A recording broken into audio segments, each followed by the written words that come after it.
right. We are live once again within their own words. Live. We have a little different crew than last week. Some of the people who were supposed to make it made it this week.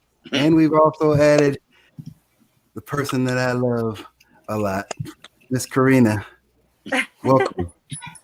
So without further ado, let's get into this because we got a lot. Last time we talked so much and we still didn't get through half of it, but we needed OGs like the SDC crew and Tattoo Dan and Biz in here with us. So now we got them. It should be very interesting.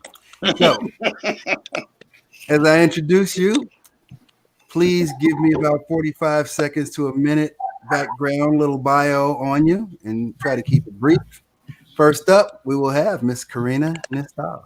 Oh, good. Yeah, sure. Put me on the spot. What's up? Karina Nistal, vocalist, songwriter, Houston, Texas. I know a lot of you. I love a lot of you, and it's good to see your faces. Just been working on tracks and trying to release some music, write some music. So is that good?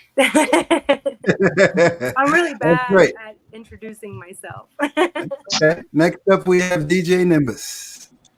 DJ Nimbus here. I'm a Austin transplant to the Houston area. Been here since '92. So recently entered the DJ game 20 years ago professionally and been, I guess, cultivating events that I would say promote the authentic house sound that's not normally found in Texas, here in Texas, to give the Chicago, New York, Detroit, Atlanta experience in Texas.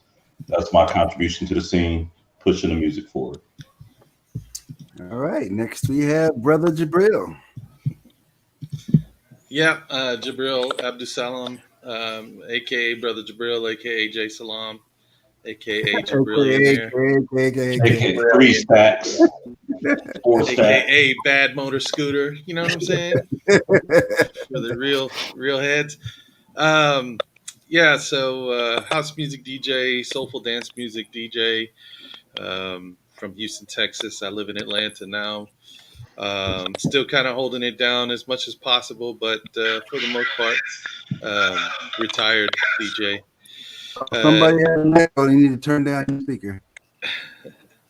I guess in my early days, I used to be a street dancer, and then, I guess you could call it street dancer, freestyle dancer, and then eventually became a house music DJ through the influence of actually several people here, as well as guys like Baby C, Sincere, and Vic Vegas and Mr. Bristle.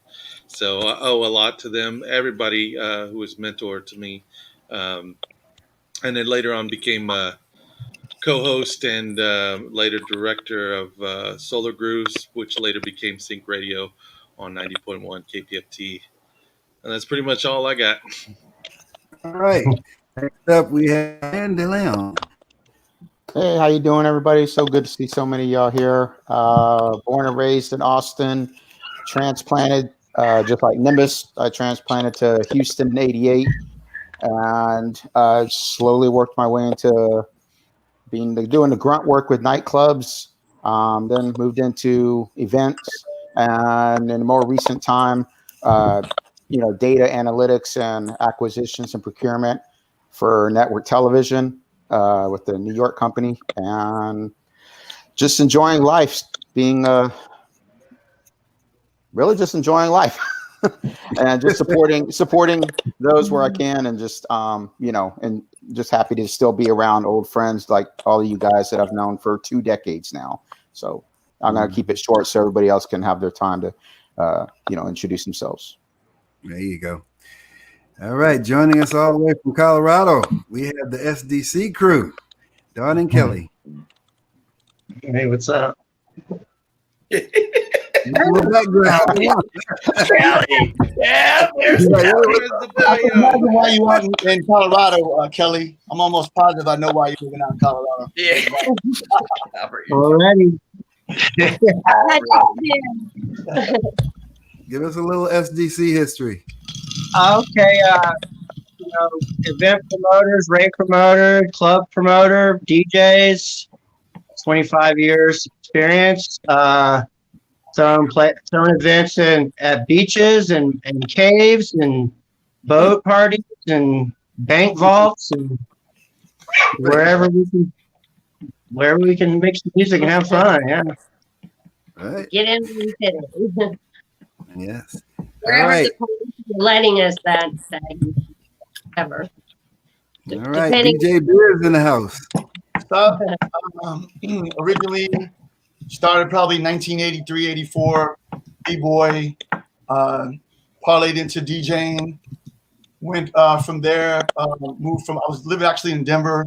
Moved back to my original home state of New Orleans. Started doing stuff in New Orleans. Owned multiple record stores. Did some of the early rave events in New Orleans. Probably circa 91. Then moved to Houston, where I basically created the DJ Biz, personality. Wait, please. Owned record stores, nightclubs, promoted events, promoted clubs, promoted hip hop shows. Every now and again, still did windmills and break dance.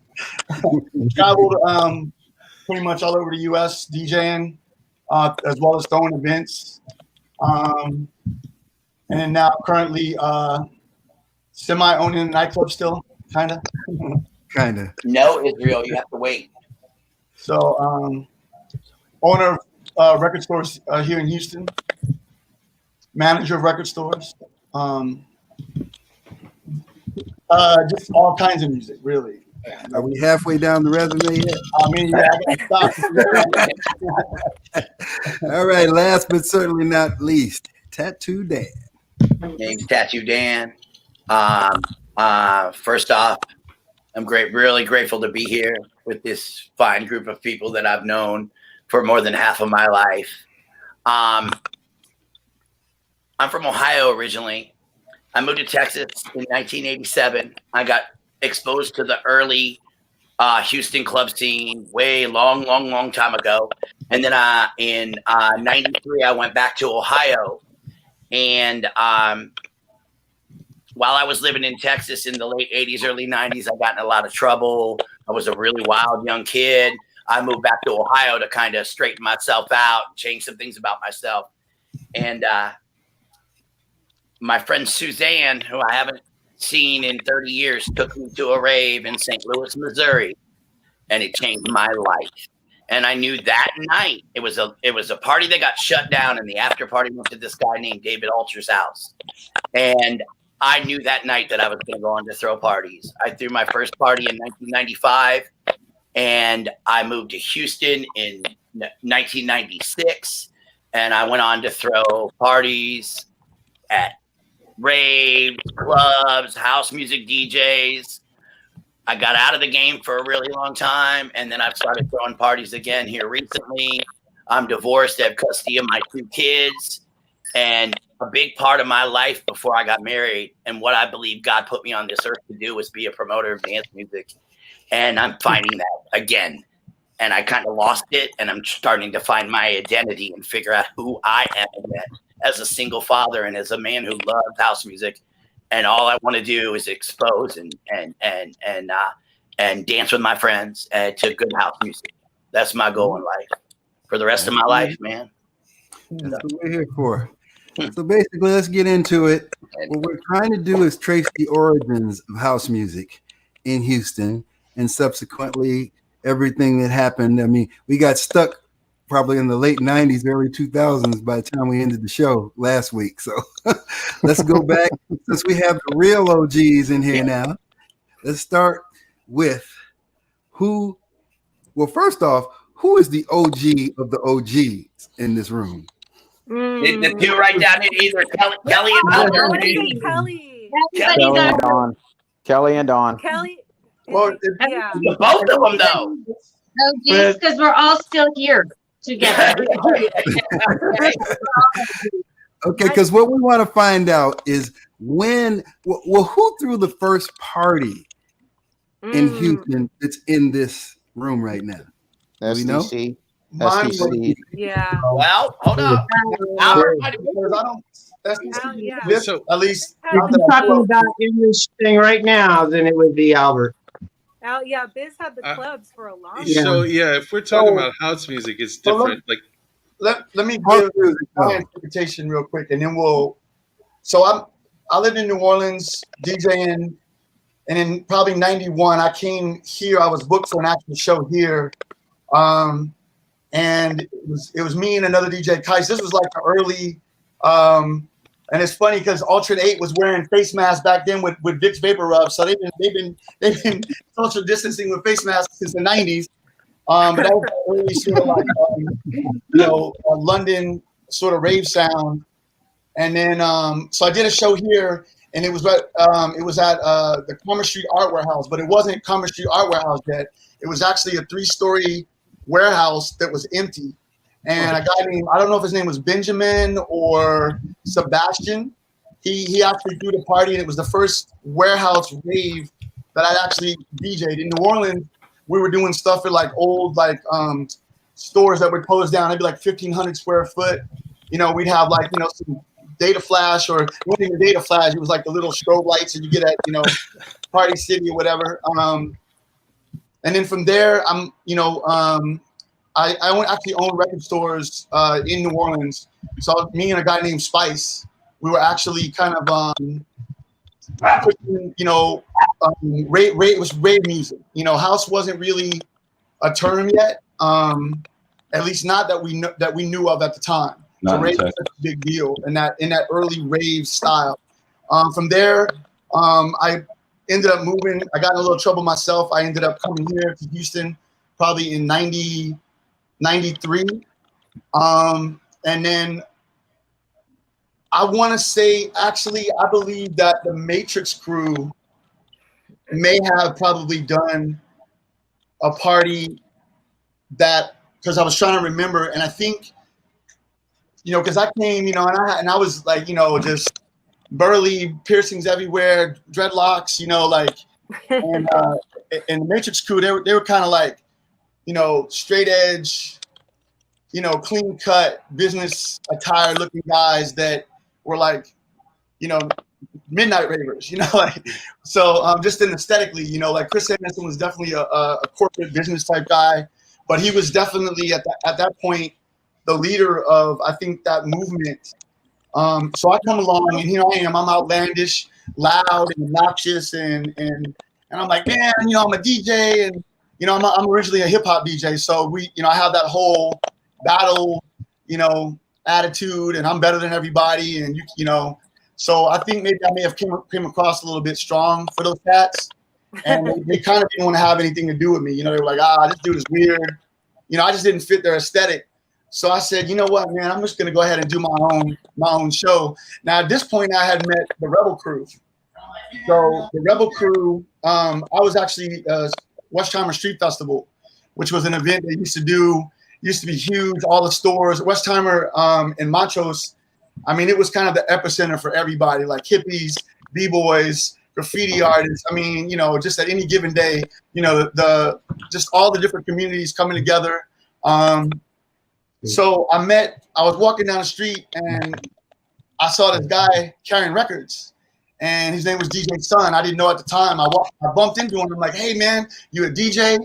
And he kind of was more aesthetically how I was, Puma suit, like almost like straight out of the 80s breakdancing looking, and he's like, yeah, man. And I'm like, man, I'll walk with you, because this thing was a festival that was like, 2 miles long. And it was just there was DJs everywhere. And they were sort of involved with this, well, not sort of, they were involved with a band called Aftershock. And they were sort of like a fusion hip hop, punk rock, but you got all Latinos with dreadlocks, and it's like, and vegetarians, and like, it's just like it was just crazy. And I'm looking at like these who I need to hang out with. This is my groove right here. So I ended up hooking up with them early on. I did some, the battle. They had some b-boy battles, and I was actually the DJ at the b-boy battles. And from there, I kind of just, got kind of my. Hold on 1 second, Biz. Is that you, Dan, that has all that background noise? Can you mute for a second? It might be me. You? It's gone now, so I think it's Dan. Keep your mic off for us, Dan, until you're ready to talk. Please. But All right. Let's go. Okay. So anyway, from there, you know, I think Matrix Crew was doing a warehouse party, basically, you know, back then illegal warehouse parties, and I wanted to get on. They wouldn't let me get in, or they were doing some type of event, and so I ended up doing my own sort of event at a club called Steam. Which was actually either owned or I know Mikey Pratt was actually the DJ there. So I know he was kind of an early influential DJ there. I did an event there, I think probably like 95, maybe 94-ish. It had to have been 95. Yeah, it was like, I came in 96 and it was like a year before I came to Yeah, so it was like early 95. And I, you know, because the question really that you've been trying to get to the bottom of is house music. So the interpretation of house music is subjective. You know, I mean, you're from Chicago. Obviously, house music is very largely something different for you, Jesse. Whereas, you know, here in Houston, house music was anything that wasn't trance or drum and bass or breaks, you know. So, anything that wasn't hip hop. Yeah, or hip hop. Wasn't hip hop. You know what? I'm glad you said that because I thought about this earlier. You got to understand, Houston culturally, we have largely two scenes. We have our hip hop scene, which is, you know, Swisher House, you know, Mike Jones and Thugger, yeah. And then you got the Latino scene, which is, you know, is you know, Tejano, Latin music. So these are the large, musically, economically strong things that are going on. So, you know, in terms of minorities, we were just whatever we did, whether it was house dance, just that sort of electronic music was minority. You know, we had no real outlets. And then the radio stations they had like one, maybe Mark D, which there was several Mark Ds, but the name Mark D it could be Biz DJ, but it was Mark D, the name, the brand. So that was kind of our outlet for radio. But again, the question that you had asked or has been asking, at least when I was watching before, was that, you know, house music, again, subjective to what you think house music is, you know? And I don't know that we really understood what real house music or what Chicago house music truly was in its entirety. As a DJ, I know I can tell you that I played a lot of house, deep, funky, tribal, break beats. I was searching for my sound for so long. It took me a really long time because I didn't really, I was still kind of like wanting to fit in. So, eventually start playing for and with Matrix Crew. We all become kind of friends. You know, my techno inspiration was from them, and I wanted to be, even with my production. Chris had a Mackie 32.8. I went and bought a Mackie 32.8. He had a sound module. I went and bought that sound module. I was trying to emulate, Andre and Chris, Abdul, the Matrix Crew. They were the early cats that were really, that evolving sort of rave culture. The house music culture or house music scene, I don't even know that we truly, even to this day, have a full house music scene. Now, I know Nimbus does stuff. There's a lot of DJs that do stuff. And even as like maybe Nimbus was coming up or anybody else that was DJing, they wouldn't know what was going on the other side of the town. So again, the argument was, who was the first? Or there's been an argument in Houston. Who's the first DJ to put house on? Who's the first to do this? Who's the first to do that? But really, there was 50 scenes. There were so many different ways to. Yeah, there was. But let's do this because it's great, the explanation. But we still need to pinpoint that first thing that happened there that everybody knew was house music. But I think like what Biz, I agree, like what Biz explained it very well. And just like we were talking about last week, it's when you come to Houston, it's hard to pinpoint that because you have Leroy Peters, you have Tony, you have Michael DeGrace, you have Mikey Pratt, and you had so many of them. And then if you went to 6400 or you went to Excess or you went to Deviate or you went to any of those places, they were playing their version of house music. I mean, who was the first one playing it that everybody noticed that was where it started? Tony Powell. Yeah. So like in my case, it was Leroy Peters. But it's subjective on what you consider house. It'd have to be Tony Powell. Like I think the big. That's unanimous. I think the consensus across the board from the rave scene to the guys who were developing the soulful house music scene, garage scene, everything. Everybody points to Tony Powell, which I don't know why he's not on. Yeah, Technical difficulties. He's late to the party. Even guys that I looked up to in the past, like guys that when I was just a dancer, we were going to the Club Shelter, the Red Square, the places like that, and then we'd end up at Club Some listening to Michael DeGrace. I thought Michael DeGrace was the dude, but then as I started to get older and start to grow up in this thing and start playing more house music, then everybody was pointing to this guy, and then they'd point to and that guy would point to another guy.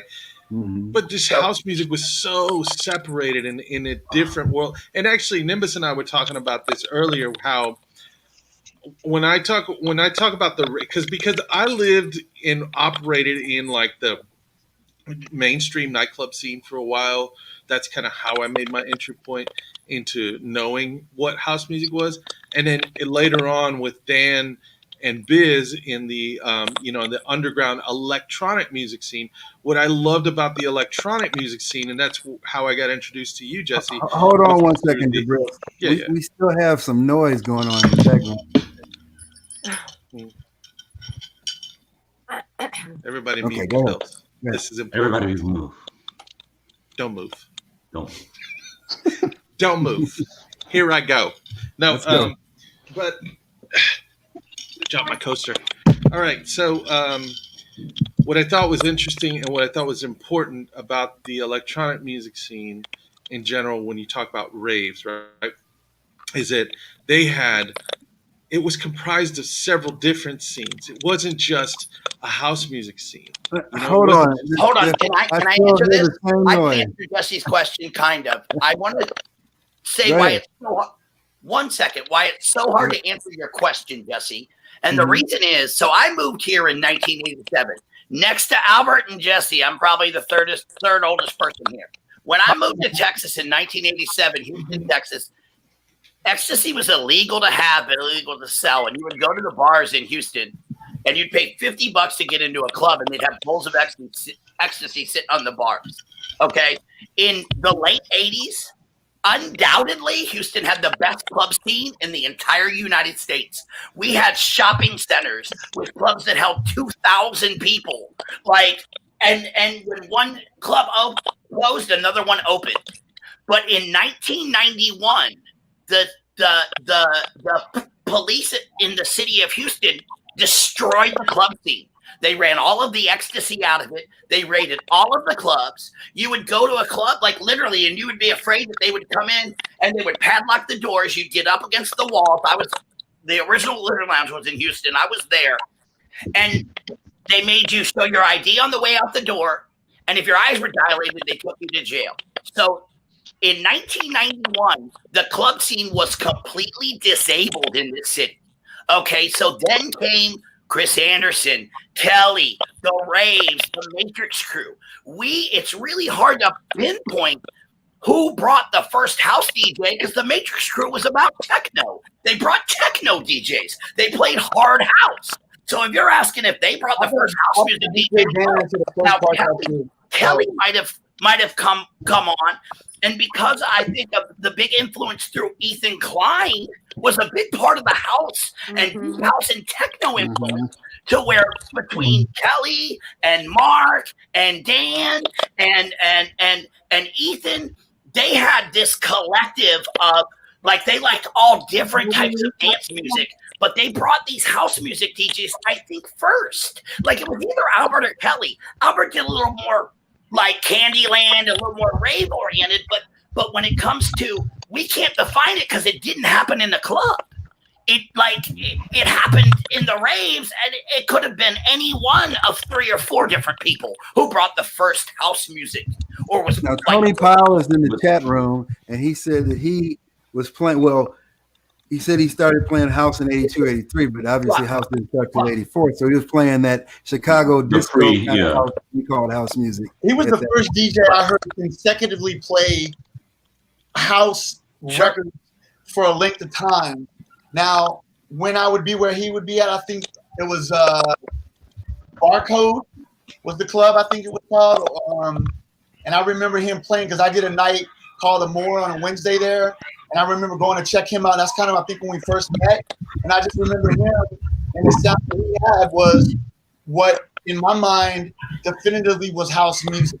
And in a length of time. Now, I didn't, you know, I'm a white guy in an all-black gay club, so I didn't stay very long. But I remember back then hearing that and going, "Oh, that's house music," but in my mind, possibly representative to the gay community at the time. So even for myself, I the association, diva, grooving, disco, jacking house music, but didn't understand what I was searching for. But I do know that hearing Tony, that was when I started thinking, wait a minute, that's what I'm looking for. That's the sound that I'm looking for. I want to throw one thing in on what Biz is talking about. Locally that I would hear tapes and things, but it was dance shows with, inner city and big fun and things like that, so that was, Maurice, This Is Acid. That was the early, stuff that I would hear alongside, Beat Street Breakdown. And so, but definitely for me, Tony would be that first, in my mind, who I feel is the and I think that's pretty well agreed. Yeah. The one thing I want to add here is all these times that we're discussing, I wasn't a DJ at this point, but I was recording and collecting music. And I traveled a lot. So I've been all over the country already. I've already been to Chicago in 91. And the one thing I can tell you is pre-91, I listened to just club music, whether it was techno, as it would later be called, the rave music. And I was cool with it because that's what we had here in Texas. When I went to Chicago in 91 and actually heard what y'all were doing, I didn't understand it, or there was no way we knew that y'all were having a musical renaissance and were creating a lot of this music. So when I came back to Texas, now I'm looking for what I heard in Chicago, and that's one thing that was not very easy to find in Texas. So when you go looking for the music, that's how I ended up in 50 different scenes, because I was seeking. It's like, all right, go to Club A. No, it's not here. But I like Club A, but that's not what I'm looking for. Go to Club B. That's not it either. Not so good on that one. Go to Club C. And then eventually you would start finding some that had a little. But what I realized now looking back is Texas, Houston, Austin, Dallas had not yet experienced what was going on in New York, unless the person was like Tony and moved from this place and then either got on or did whatever they were doing. So that's why Tony has his background in history, because he's a Detroit transplant that brought Detroit flavor to Houston. And I'm sure other DJs from Chicago and New York are the same. But as far as the party scene and the club scene, those were not going to be the most readily accessible because it was not being played on the radio. It wasn't even in the college scenes for the most part. So things that were more mainstream, I know Brian mentioned like everybody playing Sandstorm. It's because Sandstorm actually was on the radio. I never played that shit, man. Never ever. I never played this shit. But my point was, It's like I was being cynical. I was being but no, cynical. but it was a true statement. Even in your cynicalness, it was still a true statement that the music that was played on 97.9 when they played House, 102, 98.5, 103 Kiss again, and 93 Q and 104, they all sounded very much the same, and so did B93 in Austin and whatever the station was in Dallas. So Texas, I'm gonna just say generically, sounded like Vegas, not Chicago. Mm-hmm. So True. fast forward, when you have the few DJs that play the soulful, or I'm gonna just say original house sound, that's where the arguments are gonna be like, well, what are you talking about? Are you talking about the rave music, or are you talking about what sounded like what Jesse is accustomed to? Because you're gonna get 3 or 4 different answers on that. Yeah. Well, I think what we really are just trying to find was when that sound became something that people took note of in Houston. It wasn't really until maybe 1990, 91. You know, in the late 80s, you had more of the German house coming in because you had 6400, or you had Bayou Mamas, or you had all those well-established corporate clubs. And I say corporate because you remember last week we were talking about it was a lot of the New York guys that came down and invested their money into those big giant clubs. Right. Now, I mean, I can't, you know, now like Biz played at Middle Earth, and that was a whole different thing. You know, so I would say maybe Biz might have introduced more of an underground sound because he was at Middle Earth. No, I think Middle Earth. I did a show at Middle Earth. You know what? You know what, Jesse? Actually, because I just now realized when I was a DJ in New Orleans, I was playing like Intensity, Mickey Oliver, and I was playing like a lot of tracks that I maybe didn't know were considered house music, or so if it was more, you know, because this is that sort of like that German new beat sound was hot like in the end of the 80s, early 90s, but you also had a lot of records that were coming from Chicago, stuff that was on tracks, your stuff, you know, Paul Johnson's early stuff, like, you know, like a lot of things. So I don't know, even for me, I didn't even know that was house music, or that was a term that was being used for that, you know? Yeah, most people, they hadn't heard the term house music down here. So even when I can tell you, when Queen Latifah coming to my house and Jungle Brothers came out with Girl I House You, a lot of people were like, why are they talking about a goddamn house? We didn't know that they were talking about a style of music. It was just like content. It's like, now this is what we're talking about. Yeah. We like the music. We didn't So what were you calling it then? It was just, well, we thought for those particular artists that was hip hop, but it was being sold as hip hop, even though the fusion was hip house. We didn't have the house to connect to hip hop. It was just rap. So, like Twin Hype, when Twin Hype was playing, I mean, to us it was hip hop. I can remember in 1989 going to the original Lizard Lounge in Houston on West Alabama and Sage, and I can remember Mikey Pratt DJing, and it's 6 o'clock in the morning, and I will never forget this. Mikey Pratt goes from 10 City, That's the Way Love Is, which is like arguably one of the first, like, really for me major, like that's the song that made me fall in love with house music. And he went from that song into Sarah McLachlan Vox, into Malcolm McLaren, and then into I think it was the Jungle Brothers, I'll House You, and then 3 other actually finished out the night. But like Houston was playing what they called industrial music. They called it industrial. It was Nitzarad. It was Front 242. People like Moses P. But then in Houston, you'd have YZ's Thinking of a Master Plan just thrown in there. It was a hodgepodge of all this different type of music. That in Houston, it was industrial music. Like, that's what it was considered. That's what they played on the radio. That's what we called it. Craft. The radio steered. What year was this? 88, 87, 88. I moved here in 87, and that's what they were playing. 87, 88, 89, and 91. And like I said, what happened is in 91, we had no club scene.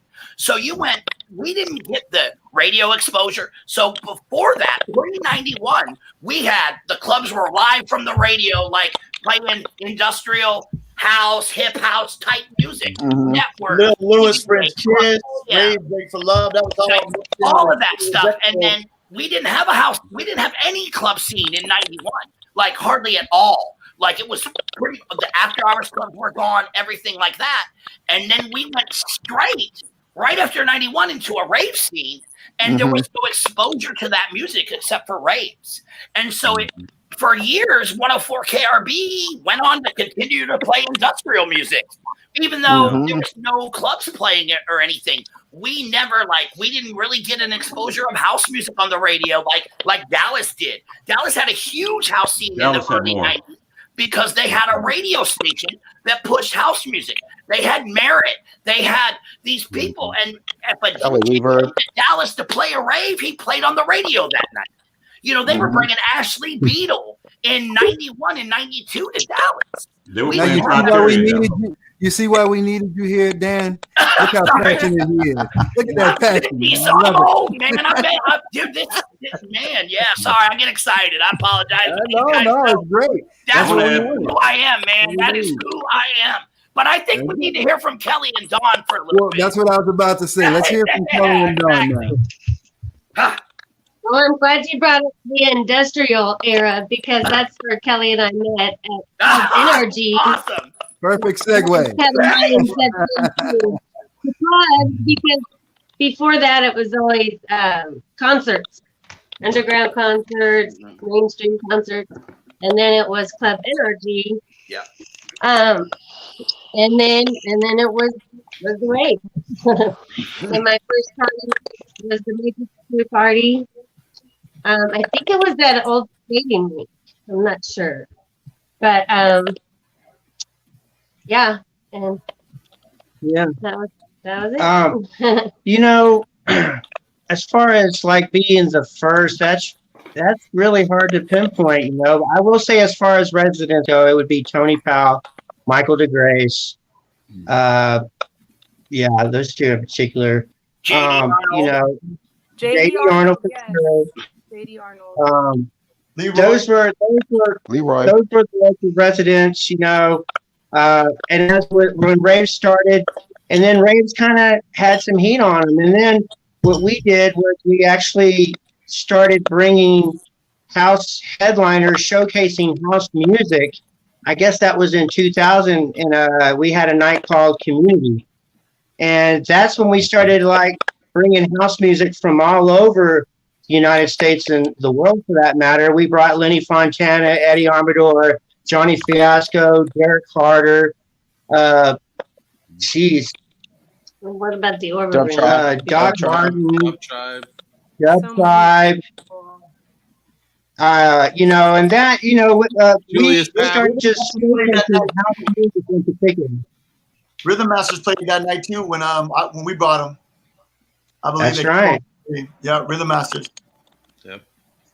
They threw a party at my house while I was in Cincinnati, and the police called me and said, "Hey, I left them alone. They were staying at my house. They threw a party from that community." Here's the thing. The most Here's the thing. legendary set at Community was Julius Papp, hands down. It's the most talked about set ever at that, dude. For sure. Hey Dan, we're getting half of your head, so if you could. Sorry. Here's the thing. Let me say something real quick. As you get more passionate, your head just gets bigger and bigger. So let's move. We can come back to that, Gabriel. I just want to get this question in there now, since there's so many different variations of what could have been house. The fact that you called it something else. When did you? And I want each one individually to answer this question. When did you realize that this thing was actually called house music, and what did it mean to you? Go ahead. Okay, yeah, let me answer this because I know Karina's she wants to answer, but here's the cool thing about me and Karina is that I met Karina in the club days, when I first started going to clubs. This must have been 92, 93, somewhere around there. That was the first time I was exposed. It was like a teen club. It was a teen club. Anyway, so it was a place called Shelter. I talked about this. And shit, you might be right. yeah, I'm very right. And Shelter was amazing because there was a group called the Cracker Nuts there, and they were ostensibly they're a hip hop group, right? Like well, at the time, I think they were called Flipside Productions at the time. They later turned into the Cracker Nuts. Yeah. And they played house music, but they not only played house music, they also played hip hop. And this was like Nimbus was talking about, there was two distinct undergrounds in hip hop, even in Houston.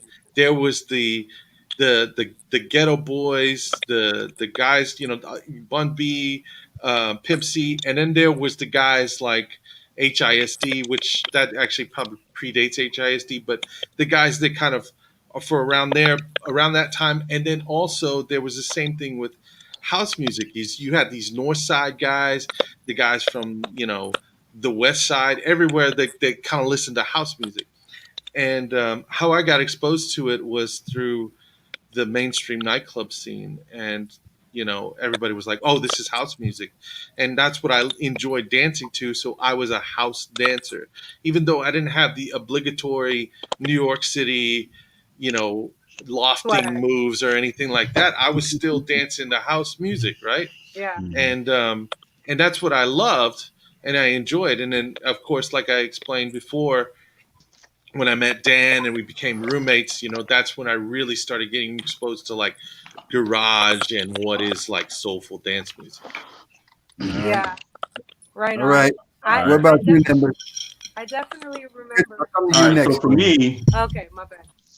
So for me, I have the music. What I'm going to show y'all here are these things right here.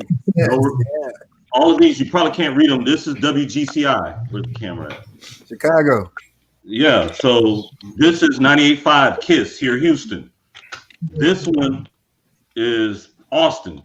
So back in the 90s, 88, I'm going to say to 92, that's my high school years, is when I figured out the thing was called house. It wasn't until I went to Chicago that I experienced house at a higher level. In our little forum, Jason Hilbert, I think his name was DJ Flight, I showed y'all these mini discs and tapes because I have recordings of him on the radio from that era. Probably got Biz too, since he was doing Middle Earth. I recorded all the Middle Earth, Fun House, House After Dark, the Nasty Mixes from B93 in Austin, the Yo Show in Chicago, all the Hot Mix 5. So me just taping music wherever I went. We went on vacation every summer somewhere all over the country. So I would take a Walkman that could record. I didn't know anything about wherever I was going, but I was like, where's the station that plays this kind of music? Taped it all. So get to college in 92 to 97. Now I have transplants calling to Prairie View, which is right outside of Houston. I have transplants from Detroit and Chicago, New Jersey. We're trading tapes from whatever I taped. It was new to them, but then they were bringing me the stuff that they brought from home. So my history goes more from a radio standpoint because prior to 92, I was too young to get into clubs. So the radio was the window into the club world. I snuck into some clubs, but I mean, I was still very limited in Austin. We didn't have house like that. So that's my entry point, was through radio, and then going back into the club world, seeking out what I had been exposed to through all those various mixed shows. All right, Karina, when was your entry point and when did you discover house music? So Jabril's definitely the person I met first. Definitely. You were right. And I saw business names on flyers, and what's funny was I connected with Rebel Crew, and Sister Stroke was part of Rebel Crew. Sister Stroke, yeah. Sister Stroke. And so I kept hearing business names through Shout out October. Rebel Crew. Yeah, shout out October. That's Josie, right. Shout out Freak Freely. 606. Anyway, so I got tied in through Rebel Crew, and then through Rebel Crew, I started going to Scooby-Doo crew raves, and of course Tattoo Dan at the Orbit Room. But what's funny is my intro when Jabril was talking about, he's talking about Shelter, was Paragon before that. And Paragon was where my brother used to go. And so So I was like, I gotta sneak, I gotta find this spot, Paragon, you know?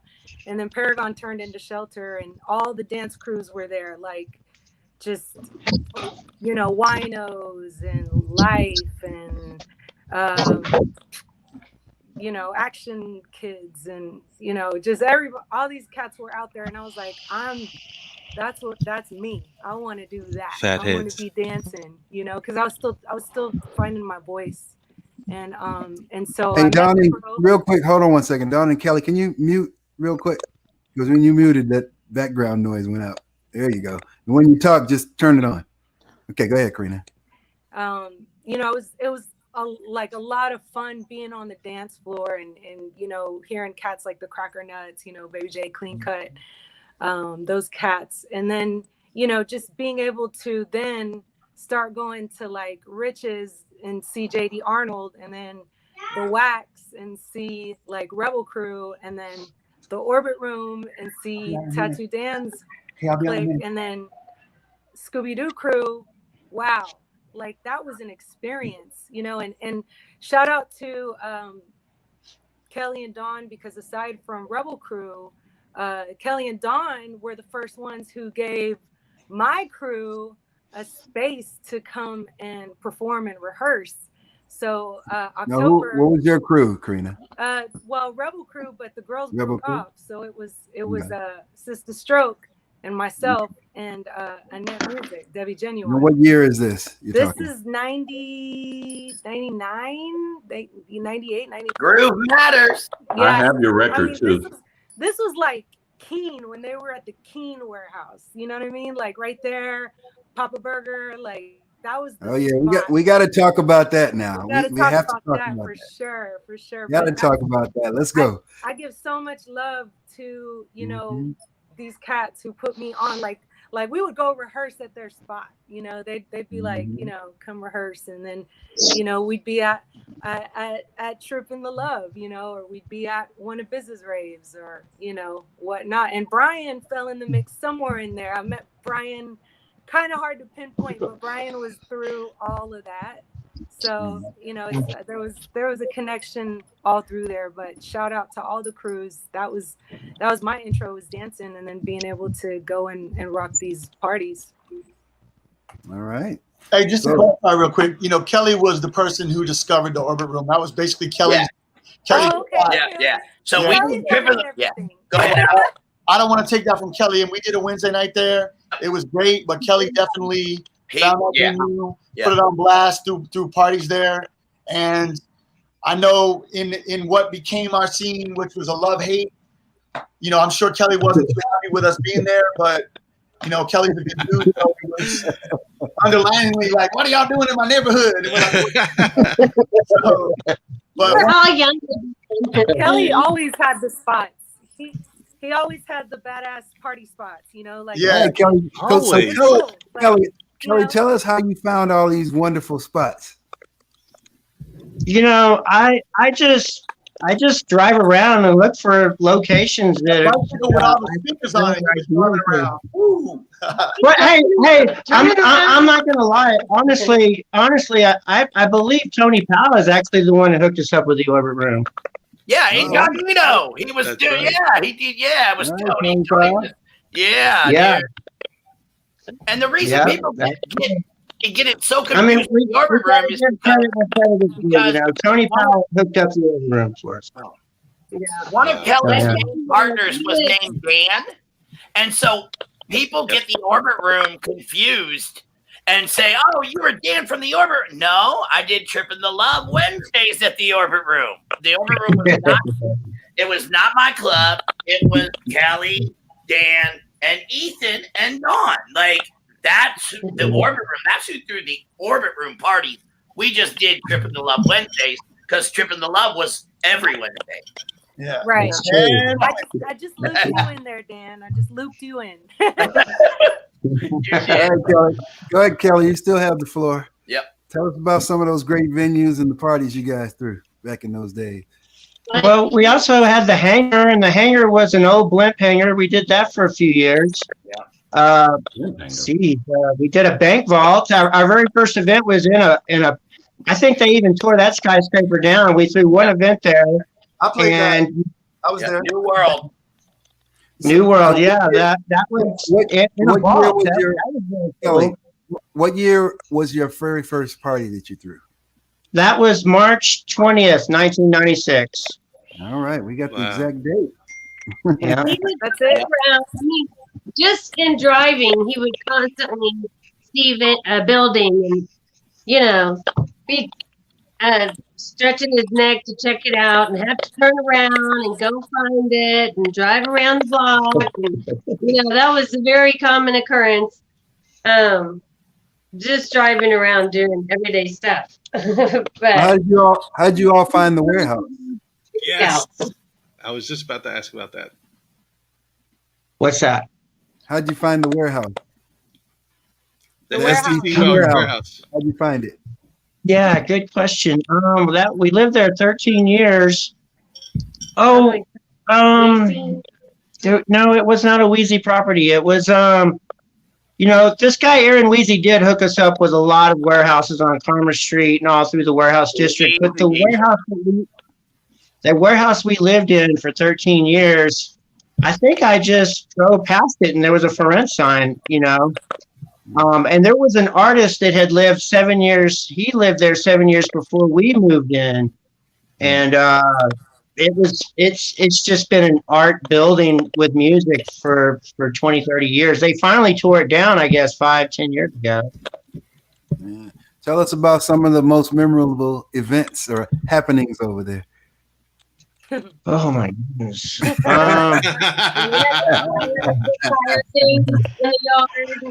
was a good one.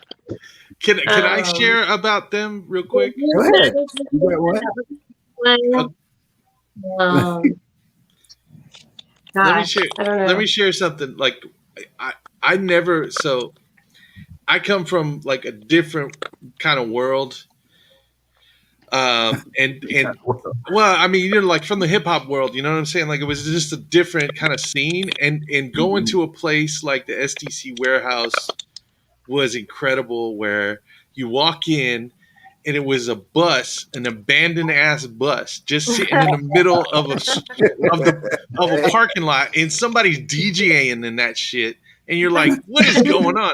And they're playing the craziest stuff. You ain't never, at that time, I never really heard like drum and bass or, you know, anything like it was, dude, I tell you what, I did like a long time ago. I called ravers electronic music hippies. And it was kind of like, you know, kind of a jab, you know, but in the end, it was such an incredible place. And then STC themselves, like, they threw the most, like, they were like genuine through and through. Sure, we were all there to do business and do, you know, make some money and enjoy our lives. But the great thing about SDC is that they just like would do parties that would just blow your mind in like some little janky ass place that like, if you went there during the day or like in, you know, a normal circumstance, you'd be scared. You know what I'm saying? like, yeah, I'm gonna get tetanus up in this piece or something. You know, like it was just incredible. I mean, I met some of the most incredible people there. I mean, for sure. Day Hoda, you know, all these like really great Chicago guys. You know, it's just that environment was absolutely. I think we were blessed to be able to do so many different venues.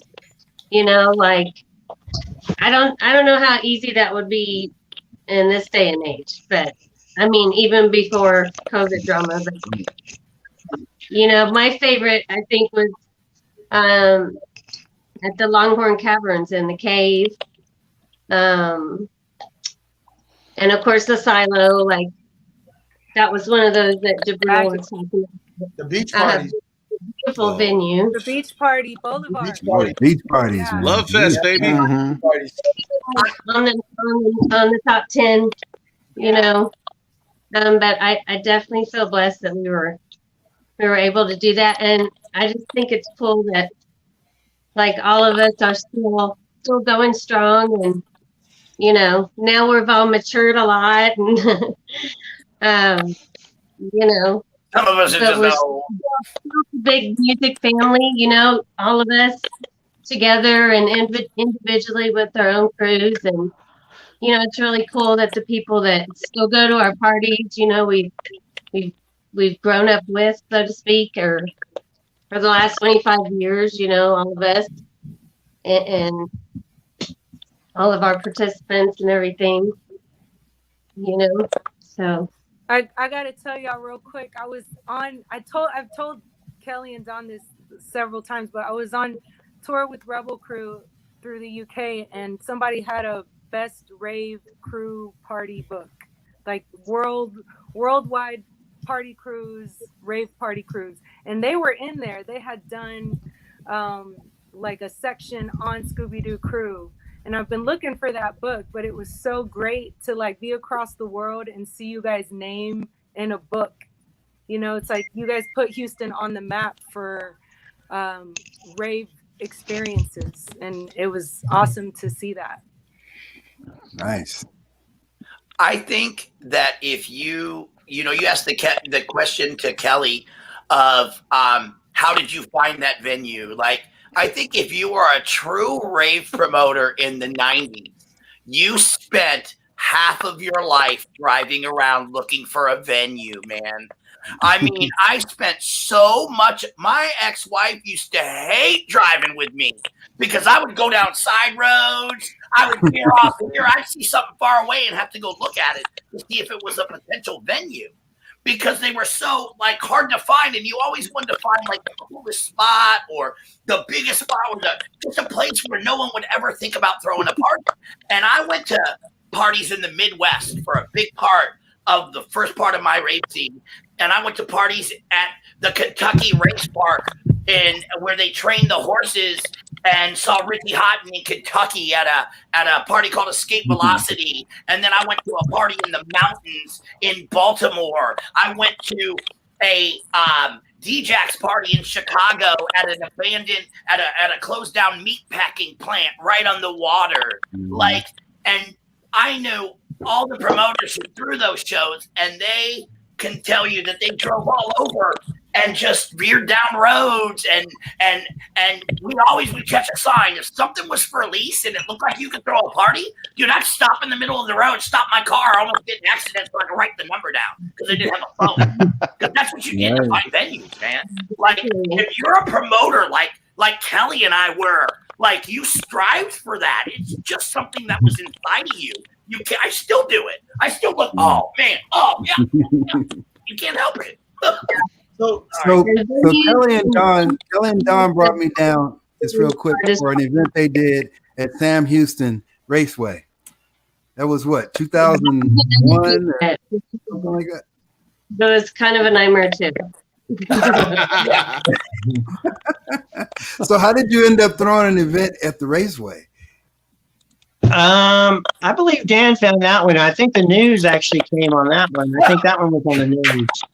That was shortly after Transit, I believe, when it was getting a lot of media attention. A lot of media attention. I remember that. So I got shout out to Zacchaeus for Transit. I got all right, guys, hang on 1 second. We got about just a few minutes left. Okay. So what I want to do here is I want to talk about what's going on in Houston today, basically pre-COVID, and then post. Well, not post-COVID anything, but now and in the future, what do you see happening down there? Well, I went to a party in Houston on Friday. So, and I know Kelly's thrown a party recently. So I'll tell you, I just did a party in Houston called I Just Want to Dance with My Friends, because that's what I want to do. I just want to dance with my friends, man. I want to dance to house music and with my friends for the rest of my life, as long as I can. And I don't live in Houston anymore. I live in Dallas, and I was going to throw a party in Dallas, but I'm not established enough in the Dallas scene. So I said, I'm going to go back to Houston, throw a party. I threw a party Friday night called I Just Want to Dance with My Friends, and it was an incredible show. I had brought a lot of the old school guys out. I had DeMarcus Lewis from Dallas play. And I can tell you that I've gotten multiple texts, multiple calls, multiple people telling me we needed this so bad. We needed this therapy to go out and dance. We've been stuck in our homes. We don't get out. We don't do anything, and now we have an outlet to go and express ourselves and get, because that's what house music is about, man. It is about, like, it heals you from the inside out. You cannot go into a club that plays house music, like real house music, and it changes you from the inside out. House music has, like, weathered me through every storm I've ever been through. It's the only faithful woman I've ever had. And I felt so honored to do this show. It's never left me. It's never forsaken me. It's right here now. House music is my true love, man.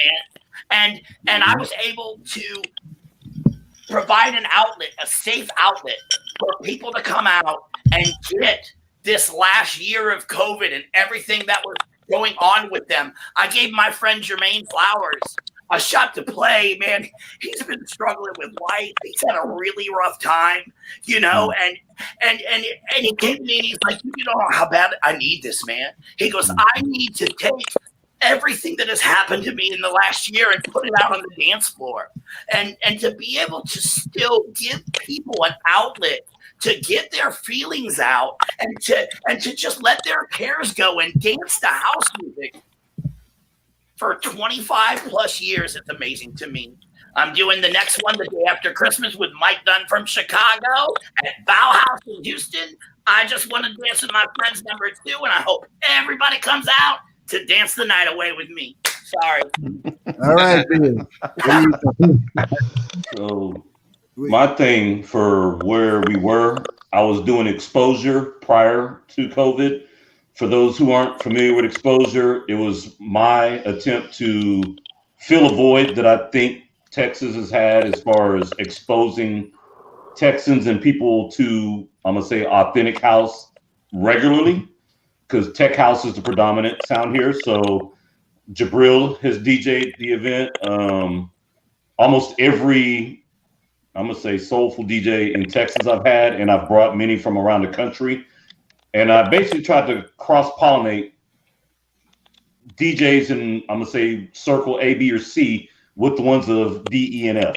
Because as you've probably gathered, most of us didn't party together. Everybody had their own little world. So that's why we couldn't answer who was the first in the scene, because there was 50 scenes.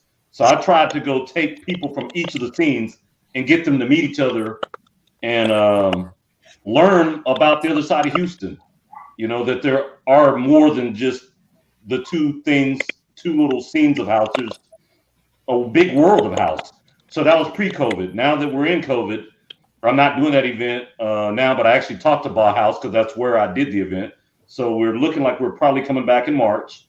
Wait for the new president to get in and see how life goes.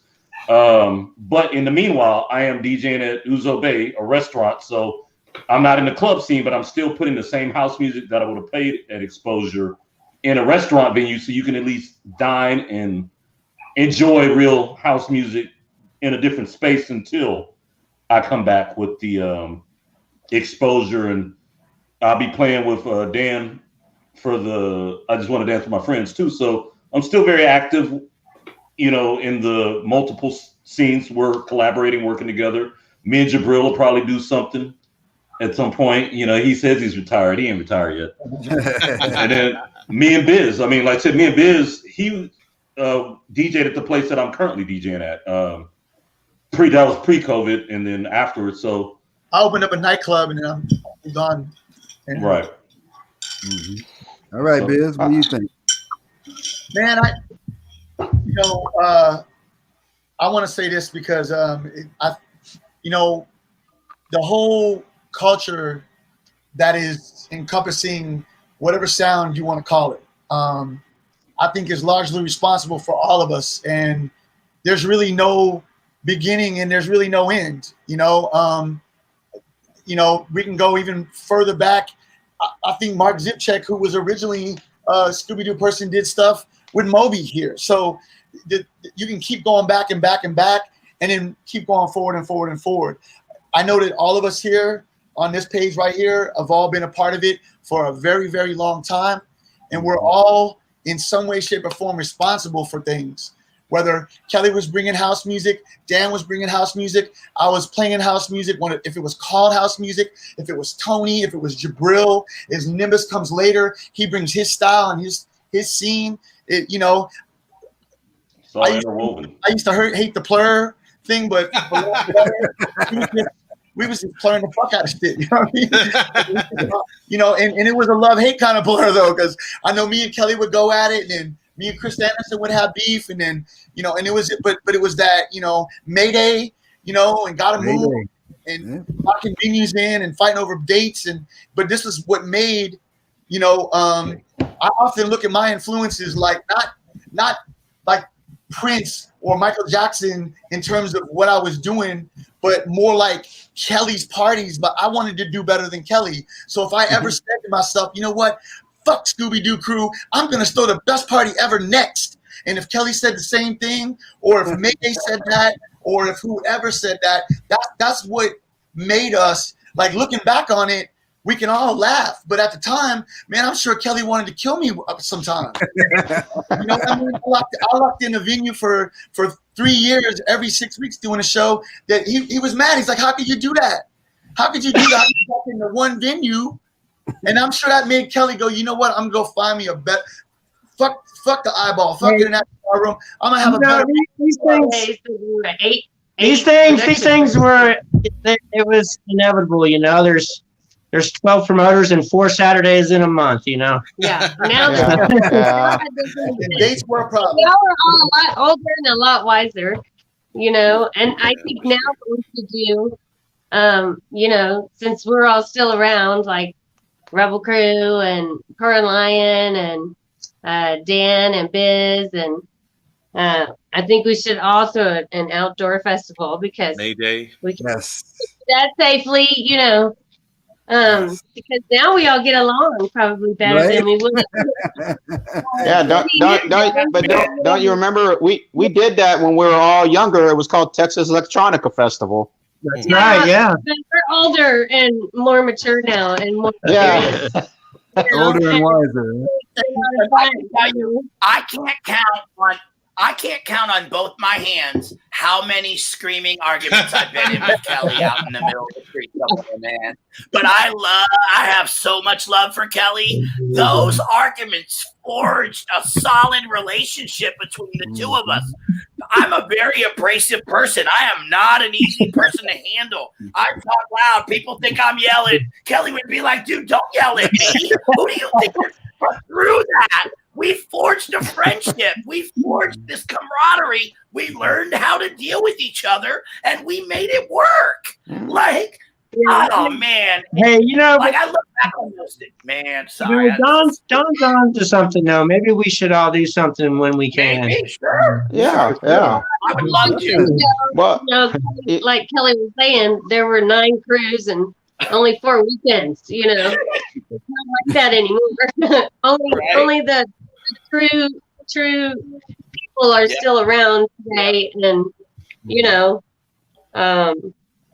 there's definitely not 8, 9 crews. Cool. I think that would be awesome. hey, yeah, you know, and to answer one thing, Jesse, you said, what about the future? And I know, like me personally, now what I work on is in digital format. Now it's like, because pre-COVID, we were doing things, you know, with network television, but then when that shut down because, you know, MTV, you know, said, okay, we're not going to be doing this anymore. And VH1 shows were like, hey, we're all shutting this down. It was like, well, now what do you do? So now it's like, it's all in digital format. So that's the end that, you know, like Dan's doing his, and like Biz has a club. Well, over here, you know, I'm sitting in my home, which I never leave my home anyway. I just don't like humans, but you know, I work in a digital format, and I know, like I've like shown love, and Karina and I've done things in the background, you know.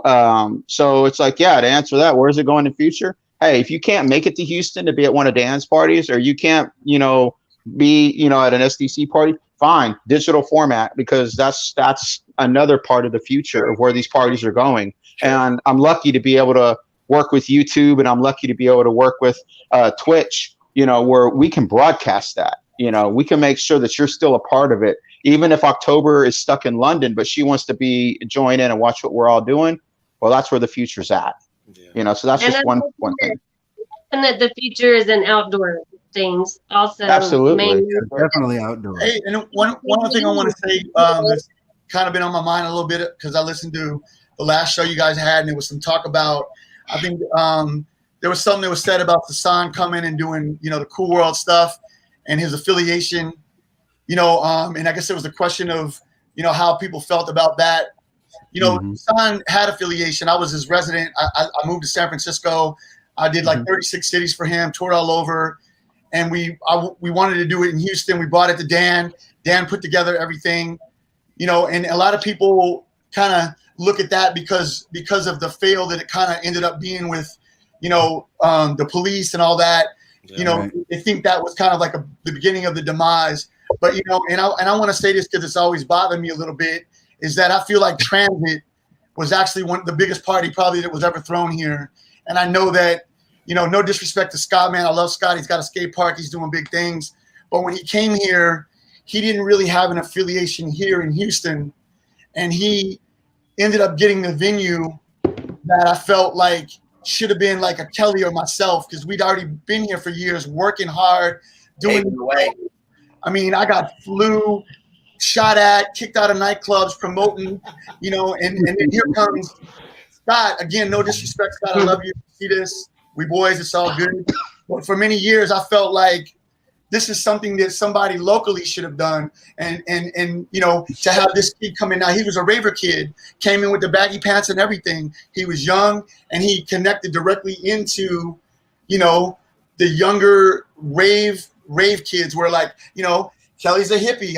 I'm not got dreadlocks, I'm kind of a hippie, with that, and we didn't really, these raver kids didn't really identify in the way that I think Scott came in. And I think that was his edge over us. And arguably he threw Transit, which, had 10, 15,000 people. But what that did was put it on hyperblast, because at this point now it was all over the news. And we were already on the news. We were already in trouble. We were already fighting with fire marshals and things like that, and so when this happened, it was a blessing and a curse almost, because it's like this giant. It just showed what we could do, but it also brought us down, and Jesse, I don't know if you know the history behind what happened after Transit. So there was a big news segment on it.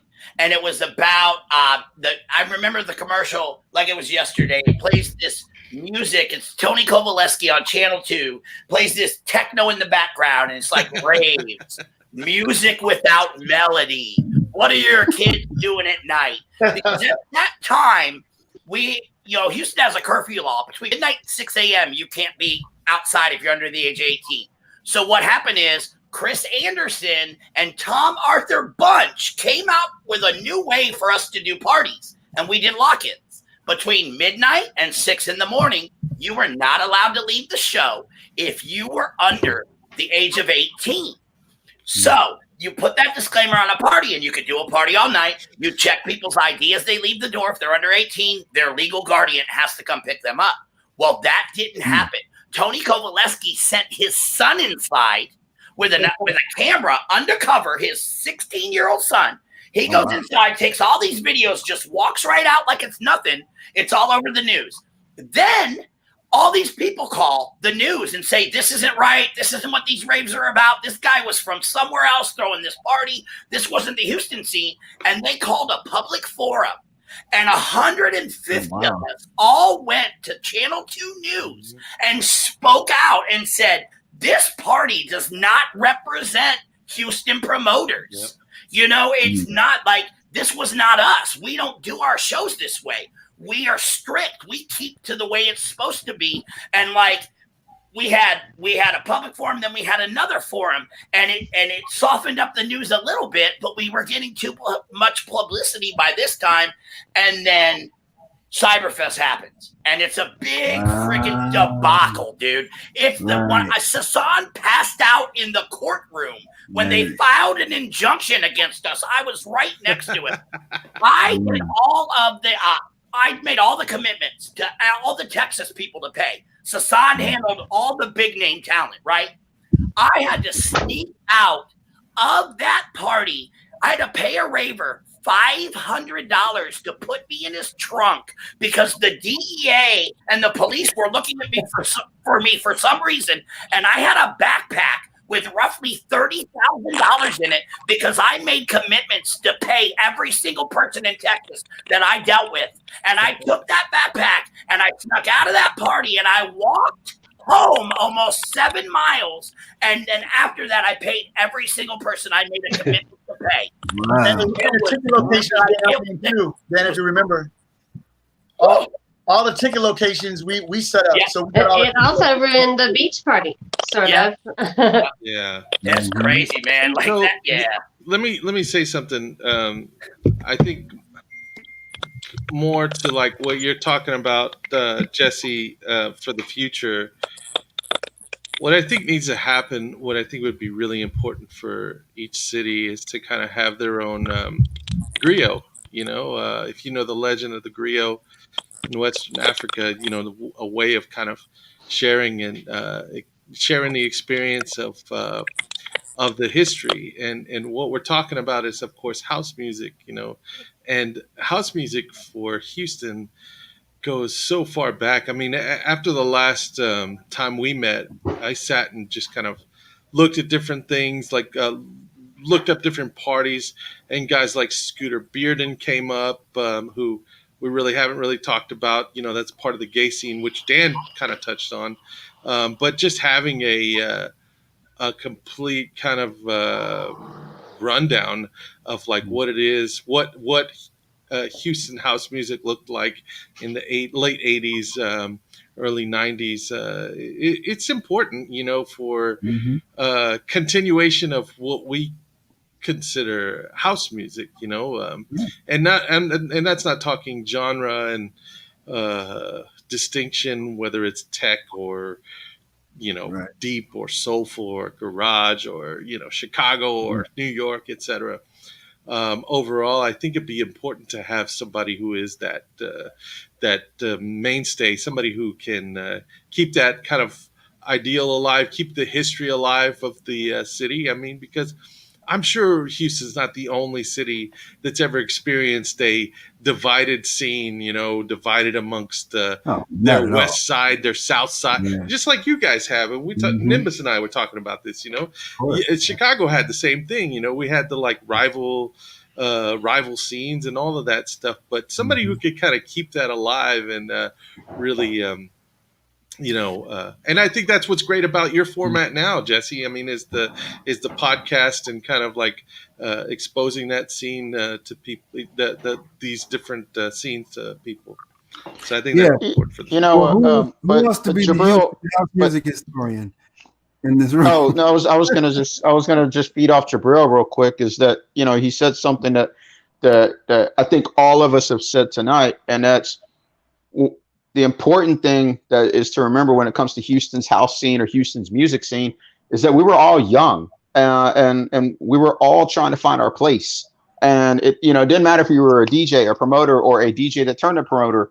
You know, you heard something and you loved it and it touched you in a certain way. And then you went to go seek it, and then you found like-minded people. And sometimes we butted heads, you know. I mean, I know I'm younger than Biz, and I looked up to him because, you know, he was so energetic, and it was like, yes, okay, you know, I love, you know, Biz is my energy, and I would follow something he would do for a while, and then I would find somebody else, and you know, and so that's what Houston's house scene is. It is a constant development that changes and changes and changes. But if you really look at it, the same players are still here today. We're still here. And we can live in a different city, we can live in a different state, but it doesn't matter because it all goes back to 30 years ago, 25 years ago, 20 years ago. There was something that we all connected with, and we all became one giant family, and we all would bounce around.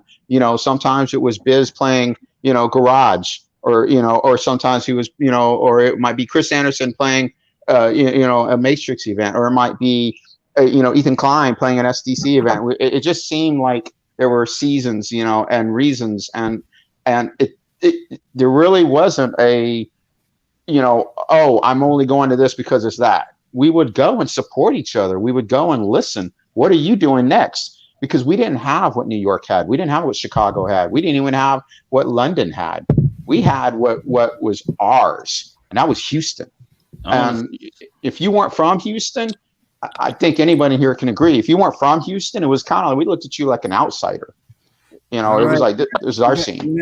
We're going to have to close this up now. It's been wonderful talking to everybody. I want to close this out. Nimbus, if you got something real quick to go. Real quick. What I want to see, and this is my challenge to all people here and the people that are watching, is it's cool to play for people who already like house music. That's easy. My job is creating that first time experience for people who do not know what house music is, because that's going to be the future of house. We're all going to die at some point. We're getting older, but the person who finds it that's younger than us, the 18-year-old, the 15-year-old, or even a 30-year-old person, we need to be looking at how do we expand the demographics of this music so that it can live beyond us.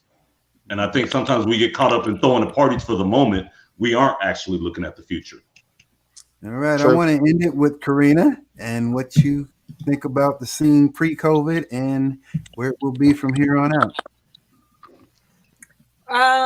Well, I just returned from LA not too long ago, so I saw you had an award show here not too long ago, and that was what, 4 years ago? Yeah, that's a whole show unto itself. That's relevant to what we're asking. That's another episode.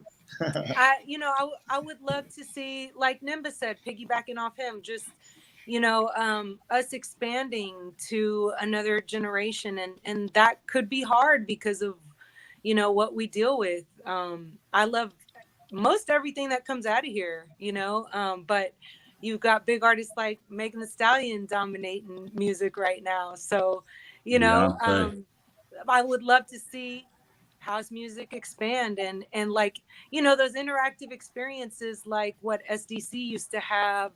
Those are the things that make it special and unique and viable, and that's what brings the appeal. Stuff like we had back in the day, West Hammer Street Festival. Like those were the events that really made house music super special. The spinning outside of Chemistry Records, and just the stuff that was happening. We don't have that unity. I even what I miss is being able to go into a different room, like just having that drum and bass to go into, or having that hip hop room to go into. It's switching up the vibe, it's just, I think there's a lot of room to get creative, but we definitely have to see about how we're going to get the younger generation more involved into what we're doing and making it special and unique and interesting like it was. Can I say something real quick before you close, Jesse? 2 seconds. Go ahead. 3 weeks ago, I went to see Seth Troxler play at Bauhaus, and this kid opened up for Seth Troxler. His name is Orlando Adrianza. He's a 22-year-old kid playing groovy tech house. There were 500 Venezuelan mixed Latin crowd there from the ages of 21 to 25, and they were wall-to-wall grooving the house music, unlike I have not seen in Houston in years. This kid's released 30 tracks. He's got 300 more tracks that he's getting ready to release. And I agree 100% with Nimbus. I live my life to expose people to house music who don't know about it. And everyone on this panel can agree with that. I'm bringing this kid on to play my next show with the hope of bringing that crowd and our crowd and kind of meshing them and exposing and getting some new flavor into this city. like, and exposing new young blood. They have a young crowd. We have an older crowd. I like Bauhaus because it has 3 different areas. You can do 3 different types of music if you want, and it caters to all type of people. Shout out to Sammy for that club. Like, it's really doing some really cool things in Houston. And since I'm divorced and refining out myself, I find myself running with a group of people that I have exposed house music to, 15 or 20 people in the last 3 years that are all from the age of 21 to 25 years old, who wouldn't know about house music if they hadn't met me. Probably they might have somewhere along the way. And so I'm starting to see the younger generation really start to embrace this music again. Like, and it's just about telling them, like, I tell everybody I can about house music, man. I can't. All right, Kelly and Don, you got any last words before we close out? Yeah, we're still here. We still throw parties. We're at least 3 or 4 a year. We have something. We're playing a camp out on New Year's Eve in Crosby, Texas. We're gonna do our birthday in February, where the Wild Things are, which is a costume themed party, and I'd love to see everyone there if you can come. For sure.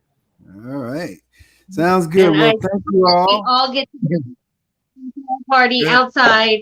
Yeah. Next spring or fall. Okay. Well, thanks everybody for participating. Awesome. Thank you. This is the first one that I've ever done 2 of, but I just felt there was so much to unpack here that we needed to actually There's a get whole lot more that you don't even know. Yeah. There's still a whole lot more. We definitely needed to get Biz in. We definitely needed Dan, and we definitely needed SDC. And I'm glad I actually got a hold of Corinna because I enjoyed having you here as well. Awesome. I would love like all to y'all. extend the invitation to everyone to write their story. I know Kelly and Don's story is in this book. Brian's story is in this book, and Tony Powell is in this book in their own words. But we'll be doing volume 2 next year. So I'd like to hear everyone else's story. So please write it, get it to me. And anyone else there who has well, it doesn't even have to be amazing. If you have a story that's touched your soul, which if you love house music, it touches your soul, please write it, submit it for consideration for volume 2. Again, this is In Their Own Words Live. This is from Houston, and it was part 2. Thank you, and we will see you next week.